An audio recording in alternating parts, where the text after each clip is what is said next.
गोलिया के चूमे लकील सखी दिल सखी दिल सखी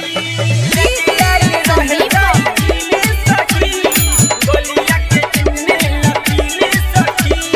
recording by Saraswati studio Muzaffarpur. गोलिया के चूमे लकील सखी पढ़े जात रहनी स्कूल देखी हमके कहे ब्यूटीफुल पढ़े जात रहनी स्कूल देखी हमके कहे ब्यूटीफुल रहे हथावा में कॉपी उ पहिनले बा टोपी रहे हथावा में कॉपी उ पहिनले बा टोपी घायल कइले बा दिल सखी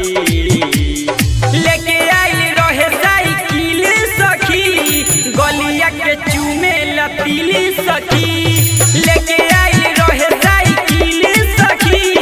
गोलिया के चूमे लतील सखी संदीप बाबू गोलिया के चूमे लतील सखी दिल सखी लेके आई रहे साइकिल सखी गोलिया के चूमे लतील सखी छूट गइनी हम सहेली के संग हो देखी के हमके मचाबे हुरदंग हो रहे न केहू हम बहुते चिल्लाई चुप रह कहे हम होई दबंग हो ए सखी सुननु कि ना छूट गइनी हम सहेली के संग हो देखी के हमके मचाबे हुरदंग हो रहे न केहू हम बहुते चिल्लाई चुप रह कहे हम होई दबंग हो कबो उठावा के लाली कबो कनावा के बाली कबो उठावा के लाली कबो कनावा के बाली सब कइले बागिले सखी लेके आइल रहे साइकिल सखी गलिया के चूमे लतील सखी लेके आइल रहे साइकिल सखी गलिया के चूमे लतील सखी गोलिया के संदीप बाबू दिल सखी दिल सखी लेके आइल रहे साइकिल सखी गलिया के चूमे लतील सखी राना रंगीला और रहे विकास हो किशन अनिल राजू रहे लेखास हो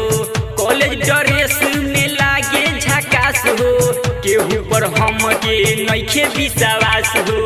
केहू पर हमके नइखे विश्वास ए सखी राना रंगीला और रहे विकास हो किशन अनिल राजू रहे लेखास हो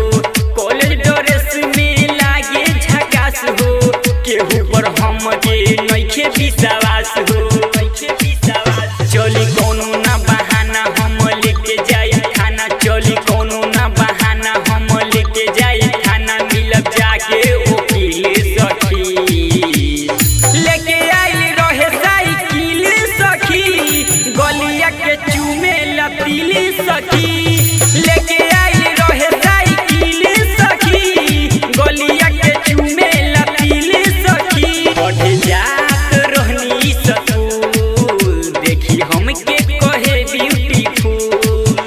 रहे हथावा में कॉपी उ पहिनले बा टोपी रहे हथावा में कॉपी उ पहिनले बा टोपी घायल कइले बा दिल सखी लेके आइल रहे साइकिल सखी गलिया के चूमे लतील सखी।